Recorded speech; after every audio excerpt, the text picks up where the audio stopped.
ঈদের আগের দিন কমলাপুর রেল স্টেশনে ঘরমুখো যাত্রীদের ভিড় বেড়েছে। 2 জোড়া বিশেষ ট্রেন, সাথে 43 জোড়া আন্তনগর ট্রেন সহ মোট 45 জোড়া ট্রেন ঢাকা থেকে দেশের বিভিন্ন প্রান্তে যাচ্ছে।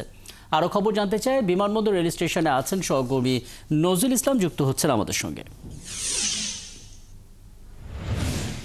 নজরুল, আর কয়েক ঘন্টা তারপরে আসলে ঈদের যে আমেজ, সেই আমেজটি শুরু হয়ে যাবে। রেল স্টেশনে এখন যাত্রীদের শেষ মুহূর্তের চাপ, এবং আমরা খবর পাচ্ছিলাম যে ট্রেনের ছাদে চেপেও অনেকে যাচ্ছেন। সেই চিরাচরিত পুরাতন দৃশ্যটি দেখা যাচ্ছে।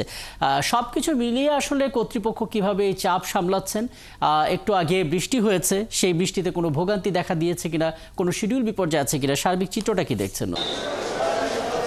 রাকিব, যেমনটি জানাচ্ছিলাম, সকাল থেকে কিন্তু ঢাকা কমলাপুর রেল স্টেশন থেকে শুরু করে নারীর টানে বাড়ি ফেরার যেই ঘরমুখো মানুষের ঢল। আমি এই মুহূর্তে অবস্থান করছি রাজধানীর বিমানবন্দর রেলওয়ে স্টেশনে। বিমানবন্দর রেলওয়ে স্টেশন ম্যানেজারের সাথে আমার সাথে কথা হয় এখানে যুক্ত হওয়ার আগে।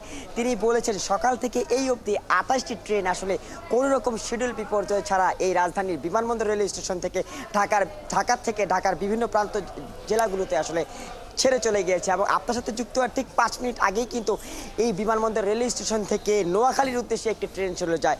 এছাড়া সব কিছু মিলিয়ে কিন্তু এই বিমানবন্দর রেলওয়ে স্টেশনে কিন্তু যাত্রীদের উপস্থিতি কমলাপুরের অনুপাতে সমানুপাতিকও বলা যেতে পারে।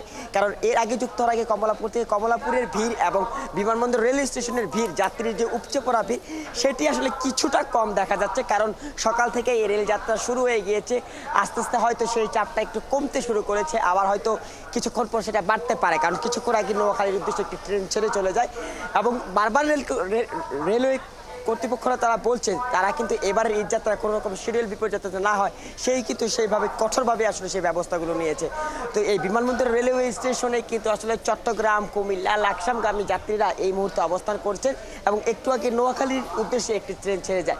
তো সব কিছু মিলিয়ে কমলাপুর থেকে শুরু করে বিমানবন্দর রেলওয়ে স্টেশনে কিন্তু এই ঈদের আর মাত্র কয়েক ঘন্টা বাকি আছে। সেই কয়েক ঘন্টার শেষ মুহূর্তে কিন্তু যাত্রীদের সরব উপস্থিতি আসলে চোখে পড়ার মতো। তো সব কিছু মিলিয়ে এই ছিল আমার কাছে রাজধানীর বিমানবন্দর রেলওয়ে স্টেশন থেকে সর্বশেষ ঈদের রেল যাত্রার খবর। রাকিব, অনেক ধন্যবাদ নজরুল। নিশ্চয়ই পরবর্তীতে আরও কথা হবে আপনার সঙ্গে।